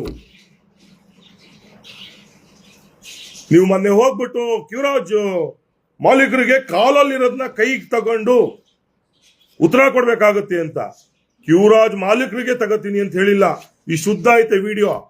ಕನ್ನಡ ಫಸ್ಟ್ ಕಲಿಬೇಕು. ಯಾವುದೇ ನಾಯಕತ್ವ ಹೊರಲಿಕ್ಕೆ ಮುಂಚೆ ಲೋಕಲ್ ಲ್ಯಾಂಗ್ವೇಜ್ ಕರೆಕ್ಟಾಗಿ ಕಲಿಯುವಂತ ಪ್ರಯತ್ನ ಮಾಡಬೇಕು. ಇವತ್ತು ನಮ್ಮ ಸೈಯದ್ ಶಾಂತಿನಗರ ಕನ್ನಡ ಬರ್ತಿರ್ಲಿಲ್ಲ. ಹೋರಾಟ ಮಾಡಿ ಸಂಘಟನೆ ಕಟ್ಟಿದ್ಮೇಲೆ ಪ್ರತಿ ತಿಂಗಳು ನಾನು ನೋಡ್ತಾ ಇರ್ತೀನಿ ಆ ವ್ಯಕ್ತಿಯ ಕನ್ನಡ ಇಂಪ್ರೂವ್ ಆಗ್ತಿದೆ. 30-40 ವರ್ಷದಿಂದ ಹೋರಾಟ ಮಾಡೋರು ಕನ್ನಡ ಬರ್ತಾ ನಿಮ್ಗೆ ಕರೆಕ್ಟಾಗಿ? ಕನ್ನಡನೇ ಕಲ್ತಿಲ್ಲ ನೀವುಗಳು ಸರಿಯಾಗಿ. ಬೇರೆಯವ್ರು ಇನ್ನೂ ಇದ್ದೀರಲ್ಲ, ಬರೆಯಕ್ ಬರ್ತದ ಕರೆಕ್ಟಾಗಿ, ನಿಮ್ಗೆ ಓದಕ್ ಬರ್ತದ? ಕಾನೂನು ತಿಳ್ಕೊಂಡಿದ್ದೀರಾ? ಕಾನೂನು ವ್ಯವಸ್ಥೆನಲ್ಲಿ ಏನೇನಿದೆ ಏನೇನಿಲ್ಲ ನಿಮ್ಗೆ ಗೊತ್ತಿಲ್ಲ. ಯಾರಿಗೋ ಕರ್ಕೊಂಡು ಹೋಗ್ಬಿಟ್ಟು ಬ್ಲಾಕ್ ಮೇಲ್ ಮಾಡ್ದಂಗಲ್ಲ 3 ಕಡೆ NCR ಹಾಕ್ಬಿಟ್ಟು ಇಡಿಯಟ್ಸ್. ಮೊನ್ನೆ ಹೋಗ್ಬಿಟ್ಟು ಸಭೆ ಮಾಡ್ತಾರೆ. ಪ್ರಕರಣ ಮುಗ್ದೋಗಿತ್ತಿದು. ಈ ಪ್ರಕರಣದ ವಿಡಿಯೋ ವೈರಲ್ ಆದ ಮೇಲೆ ಬಜಾಜ್ ಸಂಸ್ಥೆಯವರು ಫೋನ್ ಮಾಡಿ ಮನವಿ ಮಾಡ್ತಾರೆ, ಸರ್ ನಿಮ್ಗೆ ಸಭೆ ಕೊಡ್ಲಿಕ್ಕೆ ಒಪ್ಪಿದೀವಿ, ನೀವು ಮಾತಾಡಿ, ದಯವಿಟ್ಟು ಯಾರೋ ಹೇಳಿದ ಮಾತುಗಳು ಕೇಳ್ಕೊಂಡು ಹಗರಣ ಆಗಿದೆ ಅದು ಇದು ಚರ್ಚೆ ಬೇಡ ಸರ್, ಡಿಲೀಟ್ ಮಾಡಿ ವಿಡಿಯೋನ ಅಂತಾರೆ. ಬಜಾಜ್ ಡೀಲರ್ ಕಡೆಯಿಂದನೂ ಫೋನ್ ಬರುತ್ತೆ ನಮಗೆ, ಸರ್ ಮಾಡಿ, ಸಭೆಗೆ ಒಪ್ಕೊಂಡಿದ್ದಾರೆ. ಕ್ಯೂರಾಜ್ ಸಂಸ್ಥೆಯಿಂದ ಅವರು ರೋಷನ್ ಲಾಲ್ ಅವರು ಮತ್ತೇನೋ ಸುದೀಪ್ ಪಿಟ್ಟಿ ಅವರು ಬರ್ತಾರೆ. ಆಯ್ತು ಬರ್ಲಿ, ಆಯ್ತು ಬಿಡ್ರಪ್ಪ, ನಾವೆಲ್ಲೋ ಫಂಕ್ಷನ್ ಎಲ್ಲ ಮುಗಿಸ್ಕೊಂಡು ಹೊರಟಿರ್ತೀವಿ, ಡಿಲೀಟ್ ಮಾಡು ಅಂತ ನಾನೇ ನಮ್ಮ ದುರ್ಗಾಗೌಡನ್ಗೆ ಹೇಳ್ತೀನಿ. ಡಿಲೀಟ್ ಮಾಡಲ್ಲ ನಾವು, ಹೈಡ್ ಆಪ್ಷನ್ಗೆ ಹೋಗ್ತೀವಿ. ನಮ್ಗಿನ್ನೂ ಗೊತ್ತಿಲ್ವಲ್ಲ ಇಲ್ಲೇನೇನು ನಡೆಯುತ್ತೆ ಅಂತ. ಯಾಕೋ ಒಂದು 6 ಸೆನ್ಸ್ ಹೊಡಿಯುತ್ತೆ. ಹೈಡ್ ಆಪ್ಷನ್ ಅಲ್ಲಿ ಇರ್ತೀವಿ, ಅದು ಡಿಲೀಟ್ ಆಗಿರಲ್ಲ. ಇದಾಗಿದ್ದು ಒಂದು 4 ದಿನಕ್ಕೆ ಇವರೆಲ್ಲ ಒಂದಾಗ್ಬಿಟ್ಟು ಏನ್ ಮಾಡ್ತಾರೆ, ಯಾರು ಏನಾದ್ರೂ ಈ ಸಭೆ ಆಗ್ಬಿಟ್ರೆ ತನ್ವೀರು, ಚೇತನ್, ದುರ್ಗೇಗೌಡರು, ಇನ್ನೊಂದಷ್ಟು ಆಟೋ ಚಾಲಕರು, ಯಾರು ಸ್ವಾಭಿಮಾನಿ ಚಾಲಕರು, ಸಂಘಟನೆ ಕಟ್ಟಿರೋರು, ಇವರೆಲ್ಲ ಇವ್ರ ಮಧ್ಯಸ್ಥಿಕೆಯಲ್ಲಿ ಮೀಟಿಂಗ್ ಆಗ್ಬಿಟ್ರೆ ನೆಕ್ಸ್ಟ್ ಕಳ್ಳಾಟ ಆಡಕ್ಕಾಗಲ್ಲ, ರೋಲ್ ಕಾಲ್ ಮಾಡಕ್ಕಾಗಲ್ಲ, ಬ್ಲಾಕ್ ಮೇಲ್ ಮಾಡಕ್ಕಾಗಲ್ಲ, ಇವ್ರ ಹೆಸರು ಅಟ್ಟಕ್ಕೇರ್ಬಿಡ್ತದೆ ಅಂತ ಹೇಳಿ ಅಲ್ಲೋ ಕ್ಯೂರಾಜ್ ಸಂಸ್ಥೆಯವ್ರಿಗೆ ಎತ್ಕೊಡ್ತಾರೆ. ಅಯ್ಯೋ ನಿಮ್ಗೆ ಕಾಲಲ್ಲಿರೋದು ಕೈಗೆ ತಗೊಂಡು ಚಪ್ಪಲಿ ಹೊಡಿ, ಕನ್ನಡ ಕಲಿಯೋ ಫಸ್ಟ್ ಅಲ್ಲಿ, ಕಾಲಲ್ಲಿರೋದು ಕೈಗೆ ಎತ್ಕೋಬೇಕಾಗುತ್ತೆ ಅಂದ್ರೆ ನಿಮ್ಗಿಂತ ಬುದ್ಧಿವಂತರು ನಾವು. ಅದಕ್ಕೆ ಹೇಳೋದು ಬುದ್ಧಿವಂತಿಕೆ ಇರಬೇಕು ಅಂತ. ರೋಲ್ ಕಾಲ್ ಮಾಡೋರಿಗೆ ಬುದ್ಧಿವಂತಿಕೆ ಬರಲ್ಲ. ಯಾಕೆ ಅಂದ್ರೆ ದುಡ್ಡು ಹೆಂಗ್ ಮಾಡ್ಬೇಕು, ರೋಲ್ ಕಾಲ್ ಹೆಂಗ್ ಮಾಡ್ಬೇಕು, ಎಲ್ಲಿ ಭಿಕ್ಷೆ ಎತ್ತಬೇಕು, ಎಲ್ಲಿ ಬಿಸ್ಕೆಟ್ ತಿನ್ಕೊಂಡು ಹೋಗ್ಬೇಕು ಅನ್ನೋದು ಮಾತ್ರ ಲೆಕ್ಕಾಚಾರ ಇರ್ತದೆ. ಈ ಲೆಕ್ಕಾಚಾರ ಇಲ್ಲ ಅಂದ್ರೆ ಒಳ್ಳೇದೇನು ಕೆಟ್ಟದ್ದೇನು, ಸರಿ ಯಾವುದು ತಪ್ಪು ಯಾವುದು ಅದನ್ನ ತಿಳ್ಕೊಂಡು ಹೋಗ್ಬೋದು. ಕಾಲಲ್ಲಿರೋದು ಕೈಗೆ ತಗೋಬೇಕಾಗತ್ತೆ. ಯಾರಾದ್ರೂ ನಮ್ಮ ವಿರುದ್ಧ ನಮ್ಮ ಪಿತೂರಿ ಮಾಡಿ ನಮ್ಮಿಂದ ಬಂದ್ರೆ, ಮುಂದಿನ ದಿನಗಳು ನಮ್ಮ ಹತ್ರ ಬಂದ್ರೆ ಕಾಲಲ್ಲಿರೋದು ಕೈಗೆ ಬರ್ತದೆ ಅಂತ ಹೇಳಿದ್ವಿ. ನಮ್ಮ ಹತ್ರ ಬಂದ್ರೆ ಅದು ಯಾರು ವ್ಯಕ್ತಿಗತವಾಗಿ ಇವ್ರಿಗೆ ಹೊಡಿತೀವಿ, ಇವ್ರಿಗೆ ಕಾಲಲ್ಲಿರೋದನ್ನ ಚಪ್ಪಲಿನಲ್ಲಿ ಹೊಡಿತೀವಿ ಯಾವುದು ಹೇಳಿಲ್ಲ. ಇವರೇ ಎಲ್ಲ ಸೃಷ್ಟಿ ಮಾಡ್ಕೊಂಡು ವಿಡಿಯೋ ಮಾಡ್ತಾರೆ. ತಪ್ಪು ಹೇಳಿದ್ದು ಆ ತರ ಹೇಳಬಾರ್ದು, ಈ ತರ ಹೇಳಬಾರ್ದು, ಆಫ್ ದ ರೆಕಾರ್ಡ್ ಸುಮಾರು ಚರ್ಚೆ ಮಾಡ್ತಾರಲ್ಲಿ. ಏನೂ ಆಗಲ್ಲ. ಆ ವಿಡಿಯೋ ಬರುತ್ತೆ, ಅದು ಏನು ಯೂಟ್ಯೂಬರ್ ಕರ್ಕೊಂಡೋಗಿ ಇಂಟರ್ವ್ಯೂ ಕೊಡ್ತಾರೆ. ದಟ್ಟನ ಎಷ್ಟೈತೆ ಅಂದ್ರೆ ಆ ಯೂಟ್ಯೂಬರ್ ಕರ್ಕೊಂಡೋಗಿ ವಿಡಿಯೋ ಮಾಡಿದ್ರಲ್ಲೂ ಅಲ್ಲಿ ಕಿವರಾಜ್ ಎಂಪ್ಲಾಯ್ ವಿಪಿನ್ ಅನ್ನೋ ವ್ಯಕ್ತಿ, ಎಂಪ್ಲಾಯ್ ತುಂಬಾ ಒಂದು 30 ವರ್ಷ ಆಗಿದೆ, ಆ ವ್ಯಕ್ತಿಗೆ ಎತ್ಕೊಟ್ಟಿದ್ದು, ಆ ವ್ಯಕ್ತಿನೇ ಅರ್ಧ ಆಡಿಸಿದ್ದು ಇವ್ರನ್ನ ಗುಡ್ಡೆ ಹಾಕಿಸ್ಕೊಂಡಿದ್ದು. ಪಾಪ ನನ್ನ ಪ್ರಕಾರ ಕಿವರಾಜ್ ಓನರ್ಗೂ ಬೇಕಾಗಿರ್ಲಿಲ್ಲ. ಯಾಕಂದ್ರೆ ಅವರು ಸಭೆ ಕೊಡೋಣ, ಯಾಕೆ ಬೇಕು, ಬಜಾಜ್ ಅವರು ಉಗ್ದಿದ್ದಾರೆ, ಉಗಿಸ್ಕೊಂಡ್ರೆ ಸಭೆ ಕೊಡೋಣ, ತಪ್ಪೇನಿಲ್ಲ ಹೇಳಿದ್ರಲ್ಲಿ ಅಂತ ಸುಮ್ಮನಿದ್ರೇನ. ಇವ್ರು ಬೇಳೆ ಬೇಯಿಸ್ಕೊಳಕ್ ಹೋದ್ರು. ಯಾರು ಈ ಪಾನ್ ಬಿಡ, ಕಡ್ಡಿ ಪುಡಿ, ಬೆಂಕಿಪಟ್ಟಣ, ಅಪ್ಪ ಮಗ ಎಲ್ಲ ಹೋದ್ರು, ಇಕ್ಕಿದ್ರು ಬೆಂಕಿನ. ಅವರು ಏನೋ ನಮ್ಮ ಪರವಾಗಿ ಒಂದು ಸಂಘಟನೆಗಳು ಬಂದ್ಬಿಟ್ಟು ಅಂತ ಏನೋ ಅನ್ಕೊಂಡ್ರು ನಮ್ಮ ಪಾಪ.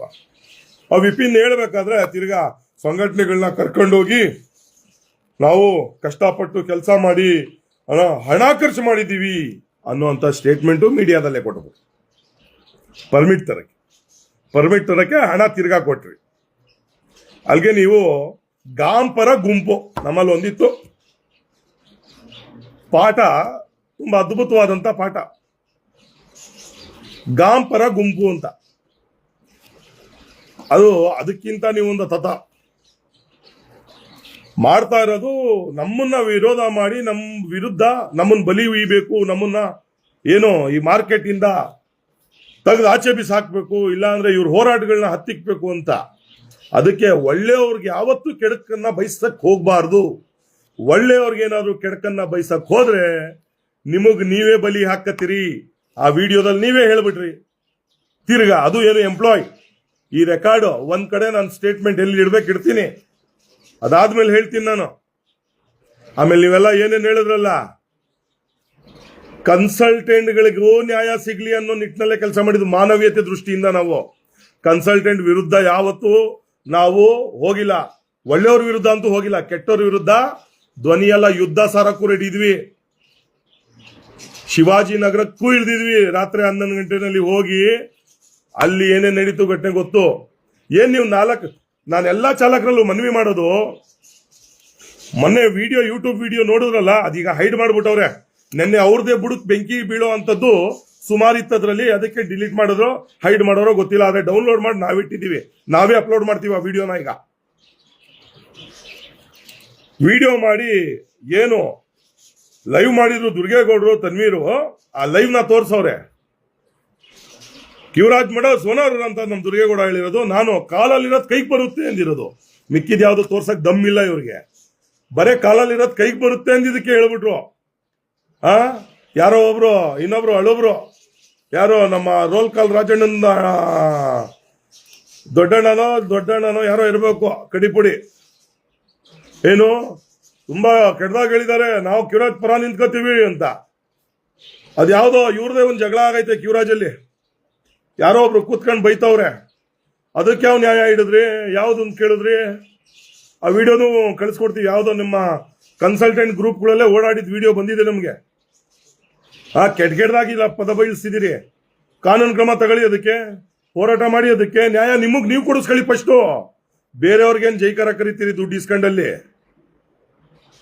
ದುಡಿದ್ರೆ ಮೈ ಬದಿಸ್ಬಿಟ್ಟು ಆಟೋ ಓಡಿಸಿದ್ರು ಇವತ್ತು 1,000-2,000 ದುಡ್ಕೊಂಡು ಹೋಯ್ತೀರಿ ನೀವು. ಕಾನೂನು ಗೊತ್ತಿದೆಯಾ ನಿಮ್ಗೆ?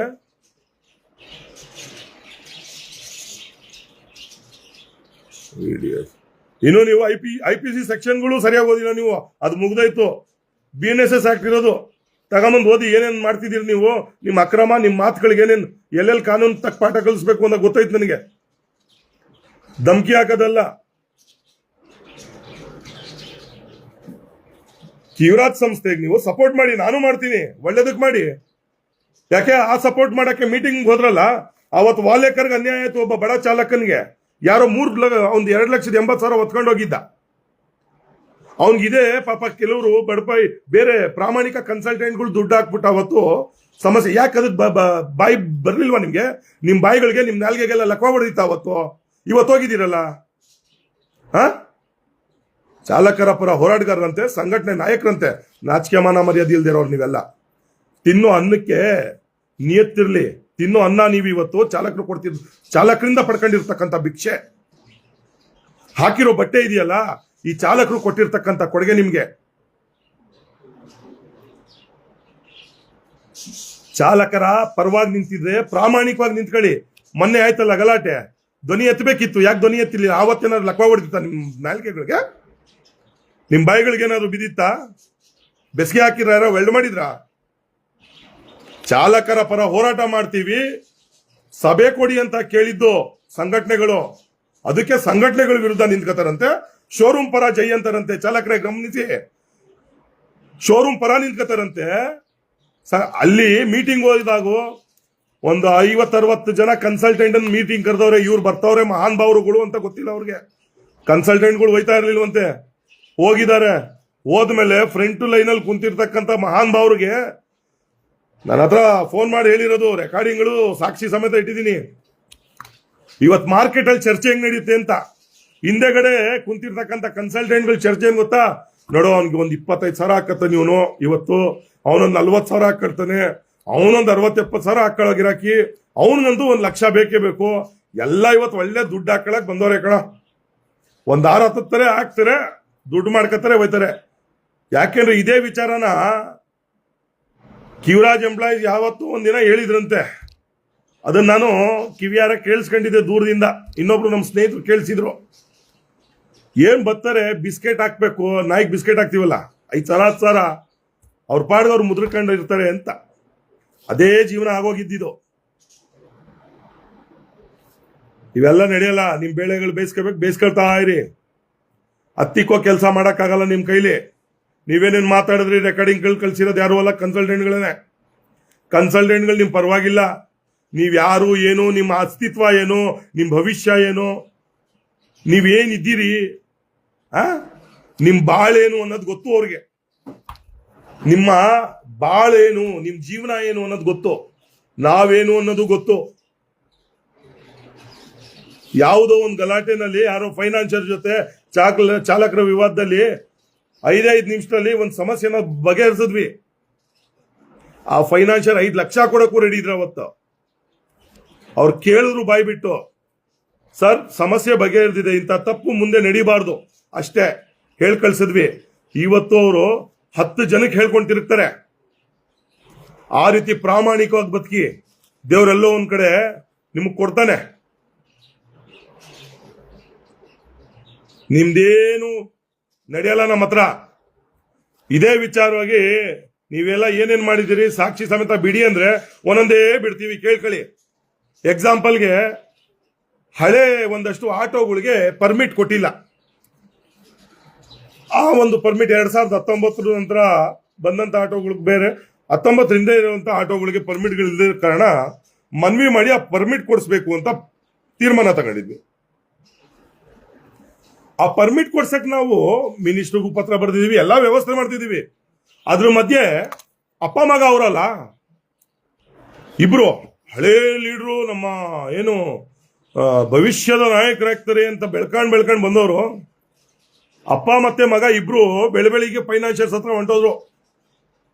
ಸರ್ ನಾವು ಹೋರಾಟ ಮಾಡ್ತಾ ಇದೀವಿ, ಹಳೆ ಗಾಡಿಗಳಿಗೆ ಪರ್ಮಿಟ್ ತರಿಸ್ತಾ ಇದೀವಿ, ಯಾಕಂದ್ರೆ ಫೈನಾನ್ಷಿಯರ್ ಹತ್ರ ಗಾಡಿಗಳು ಲೋನ್ ಮಾಡಿಸಿರ್ತಾರೆ, ಪರ್ಮಿಟ್ ಇಲ್ಲ ಅಂದ್ರೆ ಸಮಸ್ಯೆ ಅವ್ರಿಗೂ.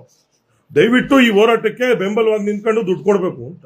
ಬೆಳಬೆಳಿಗ್ಗೆ ಒಬ್ರು ಫೈನಾನ್ಷಿಯರ್ 25,000 ದುಡ್ಡು ಕೊಟ್ಬಿಟ್ರು. ಅಪ್ಪ ಮಗ ಹೋಗಿದ್ದು ಇಸ್ಕೊಳಕ್ಕೆ, ಹಂಚ್ಕೊಂಡ್ರೋ ಏನ್ ಮಾಡ್ಕೊಂಡ್ರೋ ಗೊತ್ತಿಲ್ಲ. ಹಂಚ್ಕೊಂಡ್ ಬಂದ್ರು, ಫೋನ್ಗಳು ಹೊಡೆದೋ ನಾವು ಎಲ್ಲಾರ್ಗು, ಎಲ್ಲ ಬೈದ್ರು. ಊರು ತುಂಬಾ ಗೊತ್ತಾಯ್ತು. ಅಪ್ಪ ಒಂದ್ಗಡೆ ಮಗ ಒಂದ್ಗಡೆ ಹೋದ್ರು. ಮಗ ಫೋನ್ ಮಾಡಿ ನಮ್ಮ ದುರ್ಗೇಗೌಡ್ರಿಗೆ ಮಾತಾಡಿ ಹೋಗಿದ್ದು ಸತ್ಯ, 25,000 ಇಸ್ಕೊಂಡಿದ್ ಸತ್ಯ, ಏನೋ ಅವ್ರಿಗೆ ಸಮಸ್ಯೆ ಇತ್ತು, ಮನೆಯಲ್ಲಿ ಇಸ್ಕೊಂಡ್ ಬಂದ್ವಿ, ಏನೋ ಕೆಲಸ ಮಾಡ್ತಾ ಇದ್ದೀವಿ ಅಂತ, ನಾನು ಇಸ್ಕೊಳ್ಳಿಲ್ಲಪ್ಪ ಅಂದ. ಅಪ್ಪ ಇನ್ನೊಬ್ರಿಗೆ ಫೋನ್ ಮಾಡಿದ್ರು ಕನ್ಸಲ್ಟೆಂಟ್ಗೆ ರಾತ್ರಿ, ಏನಮ್ಮ ಈ ತರ ಎಲ್ಲ ಆಗ್ತಾ ಇದೆ, ಅದು ಇದು ನಮ್ಮ ಬಗ್ಗೆ ಎಲ್ಲ ಕೆಟ್ಟದಾಗ ಮಾತಾಡ್ತಿದ್ದೀರಾ ಅಂತ ಕೇಳೋದು. ಯಾಕೆ ಹೋಗಿದ್ರಿ ನೀವು ಅಣ್ಣ ಅಂತ ಅವ್ರು ಹೇಳವ್ರೆ. ಇಲ್ಲಮ್ಮ ಅವ್ನು ರಘು ಕರ್ಕೊಂಡ್ರ, ನಾವೇನ್ ಮಾಡ್ಲಿ, ಈ ತರ. ಅವನು ಯಾರೋ ಕರ್ಕೊಂಡು ಹೊಂಟದ, ನನಗೆ ನಾನು ಹೋಗ್ಬೇಕು ಅಂತ ಏನಿರ್ಲಿಲ್ಲ, ಬನ್ನಿ ಅಲ್ಲಿ ಸಹಾಯ ಮಾಡಿಸ್ತೀನಿ ಅಂತ ಕರ್ಕೊಂಡೋಗಿದ್ದು. ಕರ್ಕೊಂಡೋಗಿ ಕೊಡಿಸ್ಬಿಟ್ಟ, ಅವನು ತಗೊಂಡ, ನಾನು ತಗೊಂಡೆ ಹೋದೆ ಅಂದ್ರು. ನಮ್ಗೆ ಅದೆಲ್ಲ ಬೇಕಾಗಿಲ್ಲ, ನೀವು ಬರಬೇಡಿ ದಯವಿಟ್ಟು ಇಂಥ ಕೆಲಸಗಳಿಗೆ. ನಿಮಗೆ ಕಷ್ಟ ಇದೆಯಾ, ಚಾಲಕರಿಗೆ ಲೈವ್ ಬನ್ನಿ, ದಯವಿಟ್ಟು ನನಗೆ ಸಮಸ್ಯೆ ಇದೆ, ದಯವಿಟ್ಟು ನನಗೆ ಕೊಡಿ ಅಂತ. ಭವತಿ ಭಿಕ್ಷಾಂದೇಹಿ ಅಂತ ಕೇಳಿ, ದೇವರಾಣೆ ನಮ್ಮ ಚಾಲಕರು ಕೊಡ್ತಾರೆ 10 ರೂಪಾಯಿ 20 ರೂಪಾಯಿ ಏನೋ ಸೇರಿಸ್ಕೊಟ್ರು ಇರ್ತಕ್ಕಂಥ ಚಾಲಕರು ಒಂದು 10 ಸಾವಿರ 20 ಸಾವಿರ 30 ಸಾವಿರ 50 ಸಾವಿರ ಕಲೆಕ್ಷನ್ ಮಾಡಿಕೊಡ್ತಾರೆ. ಲೈವ್ ಅಲ್ಲಿ ಬಂದು ಕೇಳಿ, ಭವತೀ ಭಿಕ್ಷಾನ್ ದೇಹಿ ಅಂತ ಕೇಳಿ, ಗೊತ್ತಿದೆ ಅಲ್ವಾ? ಭವತೀ ಭಿಕ್ಷಾನ್ ದೇಹಿ ಅಂತ ಕೇಳ್ಬೇಕು ನೀವು. ಸಮಸ್ಯೆ ಆಗಿದೆ, ದುಡ್ಕೊಂಡು ತಿನ್ನಕ್ ಆಗ್ತಿಲ್ಲ ನಮ್ಗೆ, ಭಿಕ್ಷೆ ಕೊಡಿ ಅಂತ ಕೇಳಿ. ಈ ತರ ಹೋಗಿ ಒಳ್ಳೆ ಚಾಲಕರು ಒಳ್ಳೆ ನಾಯಕರುಗಳಿಗೆ ಹಾಳು ಮಾಡುವಂತ ಕೆಲಸ ಮಾಡಬೇಡಿ. ನಾನು ಬಿಡೋದು ಇಲ್ಲ ಹಾಳು ಮಾಡಕ್ ನಿಮ್ಮನ್ನ. ಯಾರೋ ಏನೋ ಎತ್ಕಟ್ಬಿಟ್ಟವ್ರೆ ಅಂತ ಬೇರೆ ಯಾರೋ ಬದನೆಕಾಯಿ ಮೀಟಿಂಗ್ ಮಾಡೋದಂತ ಇವತ್ತು ಯಾರೋ ಎತ್ಕಟ್ಬಿಡ್ತವ್ರೆ. ಯಾವನು ಎತ್ಕಟ್ಟಕ್ಕೆ ನಿಮ್ ತರ ಗುಲಾಮ್ರಲ್ಲ ನಾವು. ಯಾವನೋ ಕರ್ದ ಬಾ ಜೈ ಅನ್ನುವಂದ ಗುಲಾಮ್ರಲ್ಲ ನಾವು. ತಾಕತ್ತಿದ್ರೆ ತೋರಿಸ್ಬೇಕು ನೀವು. ನಾಚಿಕೆ ಮಾನ ಮರ್ಯಾದೆ ಇಲ್ದೇ ಇರೋರು ಎಷ್ಟು ಅಂತ ಈ ತರ ಮಾಡ್ಕೊಂಡು ತಿರುಗ್ತೀರಿ ನೀವು. ಯಾರ್ಯಾರ ಹತ್ರ ಹೋಗಿ ಏನು ಇದೇ ಮುಖ್ಯವಾದಂತ ಈ ವಿಡಿಯೋನ ಸೇವ್ ಮಾಡಿ ಇಟ್ಕೊಳ್ಳಿ ಸ್ನೇಹಿತರೆ. ಒಂದ್ ಎಕ್ಸಾಂಪಲ್ ಹೇಳ್ತೀನಿ. 1 ವರ್ಷ ಹಿಂದೆ ನಡೆದಂತ ಒಂದ್ ಘಟನೆ, ಯಾವ ರೀತಿ ಅಕ್ರಮಗಳಾಗುತ್ತೆ, ಏನೇನ್ ನಡೆದವೆ ಅಂತ ನಾನೇ ಹೇಳ್ತೀನಿ ಅದನ್ನೀಗ. ದಯವಿಟ್ಟು ತಾವೆಲ್ಲರೂ ಗಮನ ಇಟ್ಟು ಕೇಳಿಸ್ಕೋಬೇಕು ಇದನ್ನ. ಪರ್ಮಿಟ್ 1 ಲಕ್ಷ ಪರ್ಮಿಟ್ ಬಿಡುಗಡೆ ಸಮಯ ಇದು. ಬಿಡುಗಡೆ ಆಗ್ಬೇಕು ಅಂದ್ರೆ ಸಂಘಟನೆಗಳು ಅವರವರ ಮನಸ್ಥಿತಿ ಪ್ರಕಾರ ಒಂದು ಮನವಿ ಪತ್ರಗಳನ್ನ ಕೊಡಬೇಕು. ಯಾಕೆ ಕೊಡಬೇಕು ಅಂತ ಅವಾಗ ಒಂದಷ್ಟು ಜನ ಇಲ್ಲಿ ಏನ್ ಮಾಡ್ತಾರೆ, ಸಂಘಟನೆಗಳು ಲೆಟರ್ ಕಲೆಕ್ಟ್ ಮಾಡ್ತಾರೆ. ಲೆಟರ್ಗಳನ್ನ ಕಲೆಕ್ಟ್ ಮಾಡಕ್ ಶುರು ಮಾಡ್ತಾರೆ. ಆ ಟೈಮ್ ಅಲ್ಲಿ ನಾನು ಹೆಸರು ಹೇಳಲ್ಲ ಅವ್ರದ್ದು, ಒಂದೇ ನಿಮಿಷ ಪಾಸ್ ಮಾಡ್ತೀನಿ ನಾನು.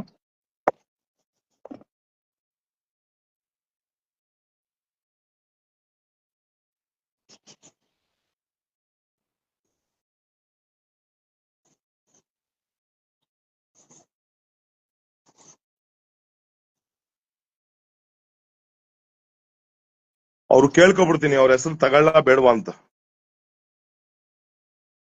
ಅವ್ರು ಹೂ ಅಂದ್ರೆ ತಗೊಂಡೇ ಬಿಡ್ತೀನಿ. ಏನ್ ಮಾಡಿದ್ರು ಇವರು? ಅವ್ರ ಲೆಟರ್ ಇಸ್ಕೊಂಡು ಹೋಗಿ ಏನ್ ಮಾಡಿದ್ರು, ಕೊನೆಗೆ ಅವ್ರು ಬೈದಿದ್ದಕ್ಕೆ ಅವ್ರಿಗೆ ಗೊತ್ತಿಲ್ಲ ಸತ್ಯ. ಅವ್ರು ಬೈದಿದ್ದಕ್ಕೆ ಅವ್ರನ್ನ ಯಾವ ಸ್ಟೇಷನ್ ಕರ್ಕೊಂಡು ಹೋದ್ರು ಎಲ್ಲ ತಿಳಿಸ್ತೀನಿ. 1 ನಿಮಿಷ ಕೇಳ್ಕೊಂಡೇ ಬಿಡ್ತೀನಿ.